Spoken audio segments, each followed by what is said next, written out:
Hi hello friends, welcome to back our channel. ఈరోజు వీడియోలో నేను మీకు చూపిస్తున్నాను దోమలు అదేవిధంగా ఈగలు అనేవి ఇంట్లో నుంచి బయటకు వెళ్ళే విధంగా ఒక 2 టిప్లు చూపిస్తున్నాను. ప్రతిరోజు మన ఇంట్లో ఉపయోగించే కొన్ని వస్తువులు మాత్రం చాలు, ఏ విధంగానూ అపాయం అనేది ఉండదు. నేను ఇక్కడ 2 టిప్స్ను చూపిస్తున్నాను. దీనిలో ఏ టిప్ అయినా ట్రై చేసి చూడండి, మంచి రిజల్ట్ అనేది వస్తుంది. 100% రిజల్ట్ మీకు వస్తుంది. వీడియోని చూసేయండి. టిప్ నెంబర్ 1, నేను ఇక్కడ ఒక దీపము తీసుకున్నాను. దీనిలో ఒక 2 టేబుల్ స్పూన్లంతా కాఫీ పౌడర్ వేస్తున్నాను. ఈ విధంగా తర్వాత మనకు కావాల్సింది లవంగాలు, ఒక 3 నుంచి 4 లవంగాలు తీసుకొని ఇదే విధంగా నేను వీడియోలో చూపిస్తున్నాను కదా, ఈ విధంగా కాఫీ పౌడర్లో లవంగాలను పెట్టాలి. ఎన్ని లవంగాలైనా కూడా తీసుకోవచ్చు. నేను ఇక్కడ ఎక్కువ లవంగాలను పెట్టాను. తర్వాత 1 కర్పూరము తీసుకున్నాను.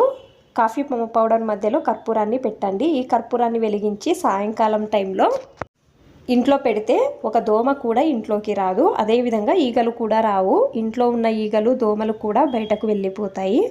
ట్రై చేసి చూడండి. వీడియో ఇష్టమైతే ప్లీజ్ ఒక లైక్ చేయండి. టిప్ నెంబర్ 2, నేను ఒక దీపము తీసుకున్నాను.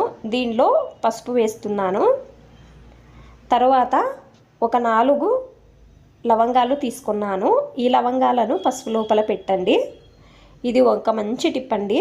ఇంట్లో చిన్నపిల్లలు ఉంటే వర్షాకాలంలో కానీ చలికాలంలో కానీ పిల్లలకు కోల్డ్ అవుతుంది కదా, ఈ టిప్ అనేది ట్రై చేసి చూడండి.